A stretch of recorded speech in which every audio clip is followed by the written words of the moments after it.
呢個同學來自各方各地，三尖八角嘅又有，啱啱慘慘嘅亦有，眼蒙口臭嘅都有。所以今日要同大家進行一個測驗，睇下你到底係天才定係蠢材。你答先。有一個人，佢一餐食10隻牛，點解？因為佢大食。唔係，因為佢好憎啲牛嘅。錯，因為佢食嘅係蝸牛。劣等生。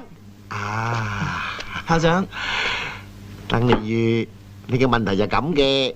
如果我爭你1兩銀，加我還翻10兩銀俾你，你要找翻幾多兩銀俾我咧？諗真啲。9兩啱唔啱啊，校長？啱啦，哈哈，叻仔，優等生，坐低啦。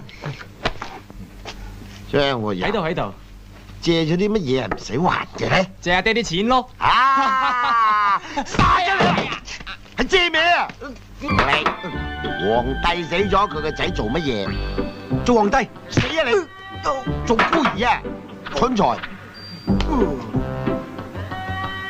人嘅身體有一樣嘢，有啲人就硬柴柴，有啲人就軟對對。大人佢就長啲，細蚊仔佢就短啲，漢人佢就毛少啲，洋人佢就毛多啲，係乜嘢啊？校長，咁多人喺度，唔係叫意思講嘅。咩係細佬啊！細，講埋啲咁下流賤格，手啊係手啊！細佬夠膽死講嘅你真係，咩帽係唔戴得嘅？綠帽、錯、高帽、錯、圓帽、錯、枝帽、錯、方帽、錯你老帽、